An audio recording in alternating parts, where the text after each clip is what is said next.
특히 시부모님은 가게 장사 잘 되면 갚아주지 않겠냐며 이자까지 받아내 주겠다고 제게 부탁하셨습니다.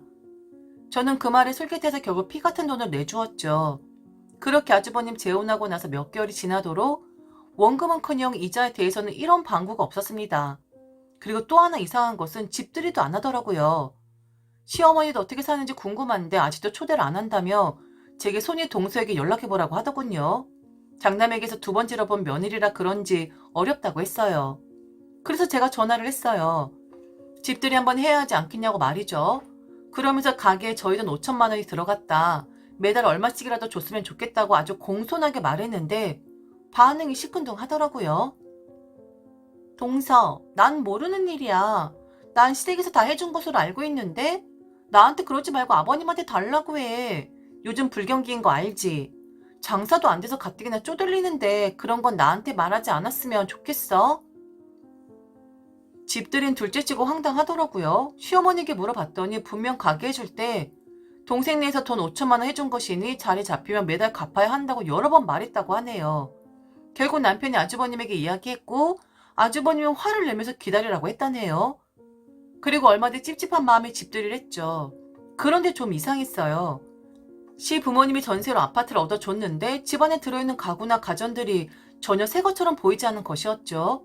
거기다가 제 눈에는 장난감이랑 동화책 같은 것이 보이더라고요. 집들이 마치고 시어머니에게 그런 부분들에 대해 말했더니 잘 모르겠다고 하시더라고요. 그러면서 하시는 말씀이 제가 돈 때문에 너무 나쁘게 보는 거 아니냐면서 어련히 알아서 돈 줄 텐데 너무 그러지 말라고 핀잔 아닌 핀잔을 주시더군요. 그때 저는 상처를 좀 받았지만 정말 기분 탓인가 했네요. 아이들도 봐야 하고 직장도 바빴고 그렇게 넘어갔습니다.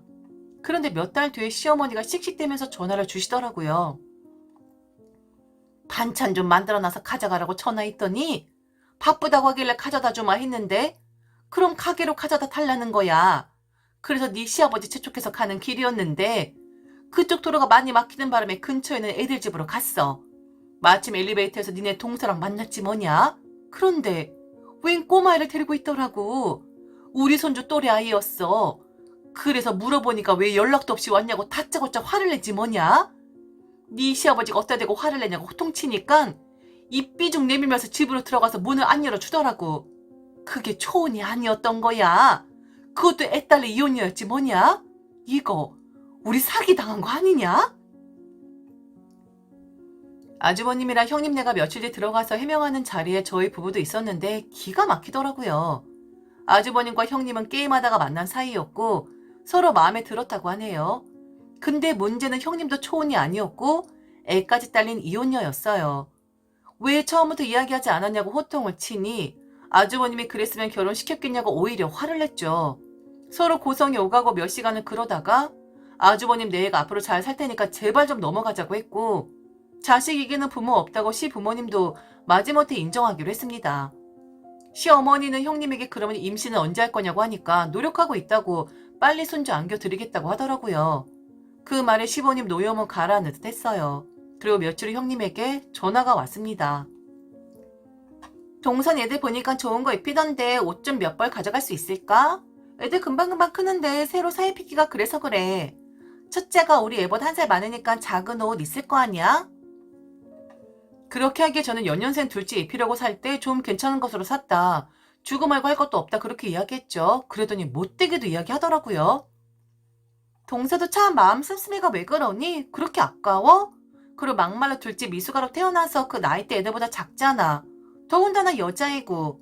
첫째 남자애인데 그걸 입히겠다고? 말되는 소리를 해라. 결국 주기 아깝다는 거 아니야?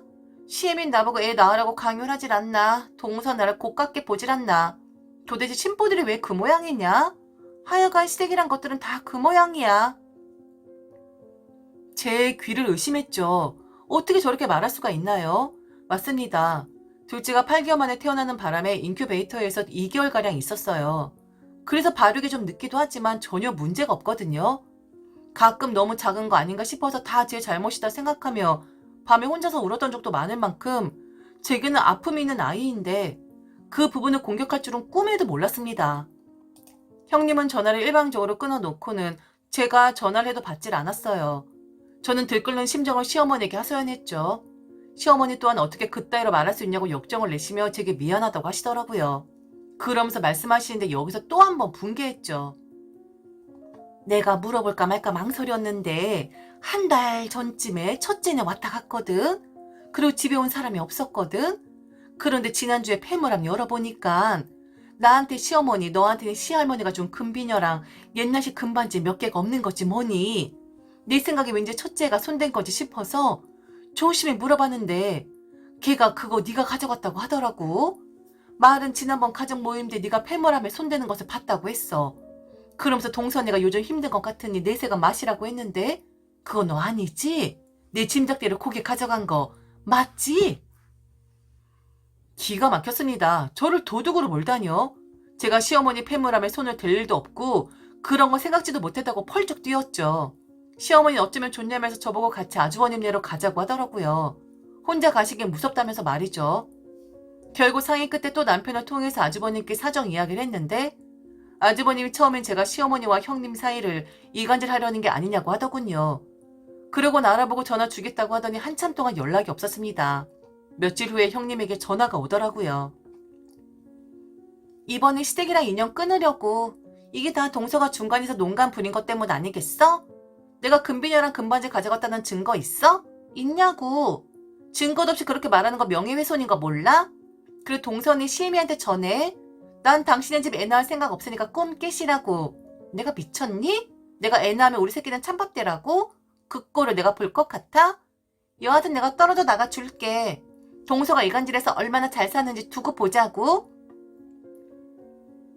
그렇게 아주버님이랑 형님은 시댁과 절연했습니다. 시아버지는 그 이야기를 듣고 당장 가게랑 집 정리하고 돈 더 회수하겠다고 하셨지만 아주버님 내외는 꼼짝도 안 하더라고요. 명의를 다 아주버님으로 해놔서 뭘 어떻게 할 수가 없었거든요. 그렇게 4년도 더 넘은 어느 날 시어머니로부터 다급한 목소리로 전화가 걸려왔습니다. 어떻게 하면 좋니? 어떻게? 큰애가 병원에서 큰 수술을 받았단다.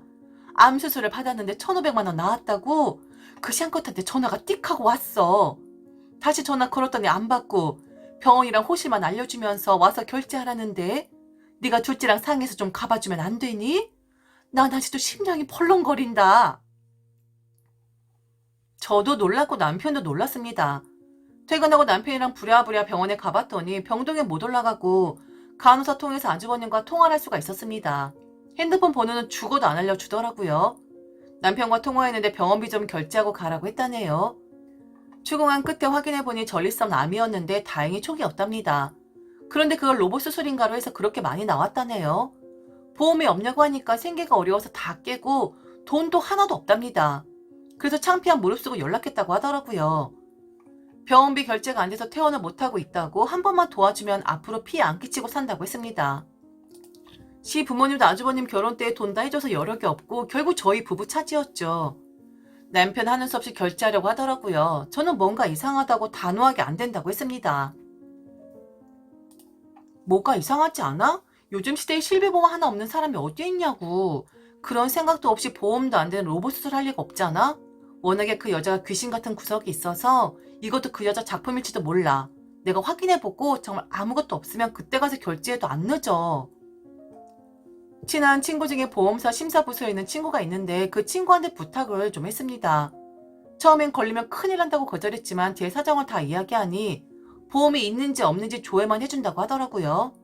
다음날 연락이 왔고 실비보험도 있고 게다가 몇 개 보험이 더 있다고 하더라고요. 알고 보니 형님이 제 친구 보험사에 설계사로 등록되어 있고 아주버님 앞으로 보험을 들어놨던 것이었습니다. 그림이 딱 잡히더라고요. 저희에겐 병원비 내게 하고 그걸로 보험 청구해서 낼름 먹으려는 심산이었습니다. 남편도 혀를 차더라고요.